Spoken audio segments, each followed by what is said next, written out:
Thank you so much for joining us for another discussion.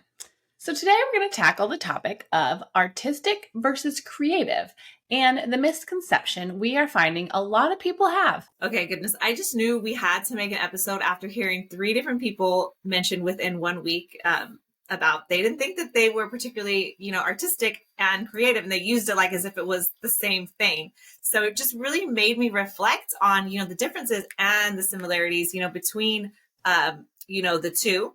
And I see a big contrast, between being artistic and creative. I fully believe, there is a crossover when you are artistic, but certainly, being creative does not have to include being artistic. This following excerpt from Robert Greene's book, Mastery, really sheds light on how creativity affects our human experience. So it reads like this.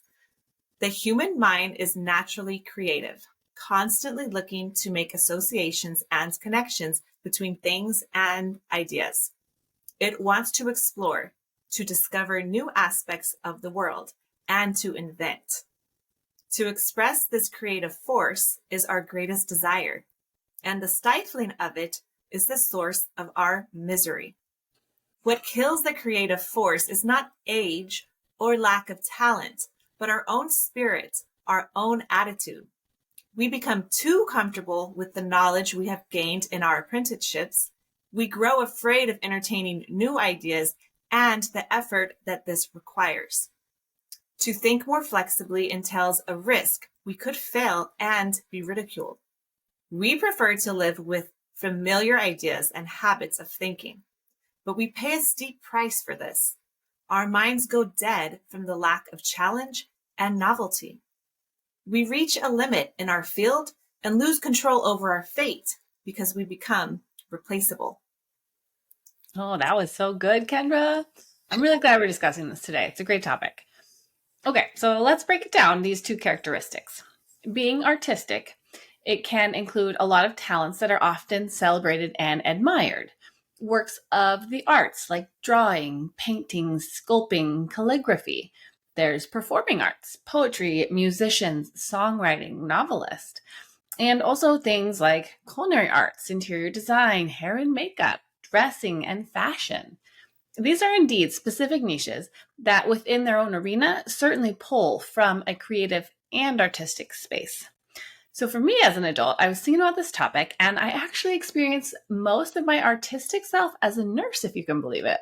So years ago, I discussed the art of nursing with a coworker, and now I really can see and feel it nearly every day that I work. So there is an art to being a caregiver. There's definitely like critical nuts and bolts of being a nurse and treating the sick. The interventions, assessments, medications, treatments, ongoing monitoring, that's like the logistics of it. But there's a true beauty of caregiving that is like the emotional impact. And every nurse comes at it differently. And the way in which we each perform this care is unique and beautiful. For me, I adjust how I come at people with every patient. We're all different. Sometimes our time together with my patients is balanced with humor, all varieties, or like sharing stories of their past, finding commonalities or similar passions between us. But there's different ways that you can come at someone to make a really meaningful interaction. And you do that to calm the fear and anxiety of their present situation, being sick and vulnerable. And so that personalized attention and interaction, that's one way that I, as in that role, individualize how I express my artistic side. I think that's amazing. I love that. The Art of Nursing.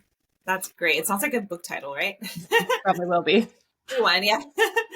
Okay, for sure. So I gotta say, I remember from a young age, having been recognized for being artistic. My very first memory was in elementary school. We had to draw our own shoe, and mine really looked like my shoe. It was like, I still remember that shoe. It was like a Adidas high top. And I've always been natural at cooking. I studied culinary arts. I've done catering. I especially love being artistic when it comes to plating food, event planning, dessert tables, DIY projects. I'm also a poet. So basically I've always had a good amount of artistic abilities. I'm good at making stuff, pleasing to the eye. I like pretty things. So I'm learning that, creativity though, is really separate from being artistic. When I decided to embark on learning trading and start dedicating a huge, chunk of time and mental capital, for what it takes, I really took a step back, from a lot of those former activities, started to kind of just tap more into another part of my creative process. And I was able to still get that artistic, expression through the creativity that I've found in trading. And I'd also like to share another quote by Albert Einstein. Creativity is intelligence having fun. So that's so true. And I personally know some extremely intelligent individuals who, again, have claimed themselves to not be creative, and it's just not true. Unlike being, an artist, being creative really, has no bounds. You can channel creativity in any area or pursuit. If you've ever beat the odds or challenged yourself beyond, examples that were given to you, that's indeed creativity working at its best. Yes, I totally agree. So many people are carrying around the misconception and counting themselves out. I really believe that creativity was basically beaten out of us as part of our conditioning that most of us underwent during childhood and adolescence. It really doesn't stop there either, as our modern world is constantly reminding us and directing us on how to live, what to follow, and how to define our personal successes. Creativity is usually only celebrated after the fact, once something is recognized as being a benefit born from being different and authentic. However, that period of vulnerability of oneself to express trust and express their own creativity is a pinnacle that takes real courage and self-actualization to live in that creative space. In thinking about this topic, I was actually reading and I stumbled upon this quote that really stuck with me and I loved. It's written by artist and professor Howard Ikimoto, and it reads, "When my daughter was about 7 years old, she asked me one day what I did at work. I told her I worked at the college and that my job was to teach people how to draw. She stared back at me, incredulous, and said, 'You mean they forgot?'" I love that so much. It reminded me of exactly this evolution into adulthood and my more carefree years as a child when I did dabble in all sorts of artistic outlets with curiosity and freedom and not caring what the finished product looked like, but just expressing what you felt in that moment with whatever medium you had in your hands. But then, of course, I grew. And as I've grown, I kind of know the feeling of adulting often doesn't involve that much creative or artistic and variance. It's really much more common that many of us actually lock into a more kind of mundane routine and just go through the motions. Totally. It is. And one of my favorite one-liners is making something out of nothing. This speaks to me on so many levels because you're essentially creating despite not having been provided a predefined path, guidance, or even the resources to pull from. The Obstacle is the Way by Ryan Holiday. I'm pretty sure we're going to do another must read on that soon too, because it's just super incredible. Right, Becky? Oh yeah, it's in the works. Mm-hmm. In it, he says, people turn shit into sugar all the time. Well, I mean, as soon as he dropped that, I was like running and instantly like opened my Discord app and I was like messaging Becky, like, this is so freaking good. And that was creativity in the making. So it really aligns with the perspective on being a strategic thinker and way maker. You've heard it, us say it before, but we'll keep saying it. It's always strategy season, and embracing that and always seeking improvement in one's practice, be it personal or professional, that is indeed being creative. It's what makes life interesting and exciting. I can think of many examples that are enriching as well. Things like planning a trip, incorporating more healthy habits, structuring and compartmentalizing your time, investing in more, soul care, self-care. This is part of being creative. And another thing, of course, for us is trading. So we all have a learning style, right? And it serves and sticks with us most. So for me, again, being that I love pretty things and I'm a visual learner, I just really gravitated towards creating presentation slides. That's just became and still is my preferred method, to learn in and to learn from trading the market. Trading partner of mine referred to these as bedazzled charts. And it is a good description because I like to add lots of color. I put different drawings on it, different notes, and sometimes a symbolic image. It's just a way that I've merged, my own artistic and creative parts, to give myself the input that I need. But moreover, it reaffirms the work that I'm doing on the charts and my continued growth and development of my trading IQ. Yes. I love the bedazzled journals because it seriously is so accurate, and your slides are amazing. And we can't do an episode without drawing parallels, of course, to our day trading journey. So this one naturally, like as soon as we talked about art and creativity, it's how we express ourselves in trading.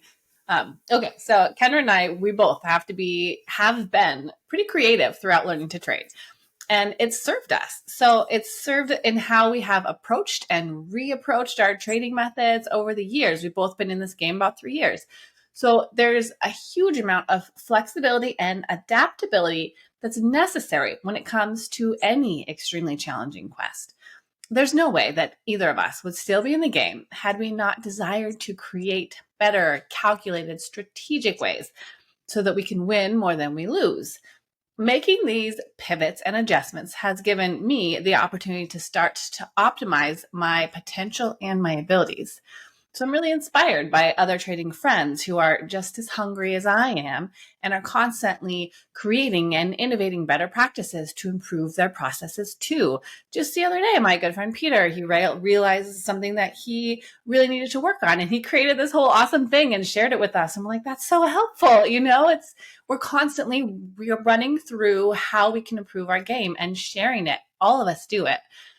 So for us traders, every day that we trade, we have the opportunity to learn either about ourselves, our system, or about Miss Market and her moves. It takes creativity and curiosity to wonder about the lessons and then extract from them the ideas and observations that we can use to strengthen our trading. So very true. And yes, I have referred to trading as being an art, and it totally is when you look at it from the outside almost. But when you look back and you're studying the setups, the pivots, the pattern structure, whatever your style and context that you trade, it looks like a prized piece of fine artwork, right? When you do see that chart and you saw that beautiful execution, I wonder if there's anyone out there, who's ever had a beautiful, highly profitable, trade framed and maybe put on their wall. I think that's goals for you and I, Becky, on our horizon, right? Oh, yeah. But the creative side of trading is undeniable when you really break down the inner workings of how we perform and function as traders, the back end of it all. Even when you learn a specific trading style or have a system to use as a model, it will never be implemented the exact same way that anyone else is. And that's one of the reasons why trading is, so creative and why I love it so much. We get to carve out our own space in this world. We get to design our own processes that best, serve and support us the most effectively. And so from all the Market Mamas interviews we've done so far with our fellow day traders, that seems to be the common evolution. Challenging oneself, to constantly seek out more success within, our own unique vantage points. How we are seeing the markets and leaning into that first and foremost. So there's really limitless possibilities and potential when it comes to trading. I know for Becky and I, it's almost surreal that it has been 3 years now and we've gained a great deal of experience, knowledge and skill. But when we hear about and see other traders that have been at it for like 20 plus years and see so many other, trading methods and styles that work for other folks, it's like, wow, we really are going to be forever students of the game. It's pretty cool. Yes, I love that whole view on it all. And I think that creativity is seriously required for any entrepreneurial pursuit as well. Trading, for us, this podcast, but really any business that you could start and manage for yourself. One must constantly work to think outside the box in that role. You identify areas of need for improvement, and then you target them with unique and sustainable fixes. You have to follow your data, statistics, analytics, whatever your metric is, and then see what is working for you and what you need to creatively upgrade to adjust or strengthen that aspect of your business. It's a constant work in process that you really have to put your mind on and for solutions.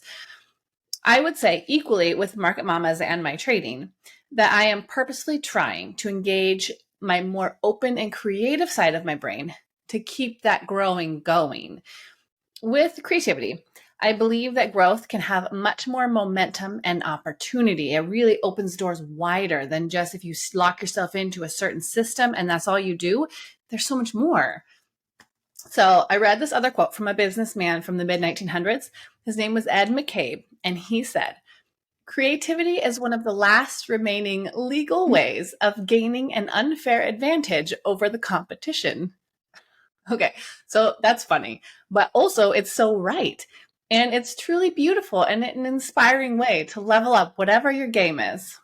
Heck yes. Tapping into our creativity can most definitely be the catalyst for leveling up in so many ways. I love that quote so much. Okay, so for those of you who are still watching to the end, we really appreciate you so much, your continued support and your love on our channel. We're just so excited to continue to grow the Market Mama community, and we would love to hear more from you all. Down in the description, you will find our website, our email, various socials you could find us on. Please reach out to us. And one last bit of big Market Mama energy for you all. Try catching yourself doing all the things you're doing right today, rather than the few you're doing wrong. Thank you all for being here again, and our best trading days are ahead. Thank you.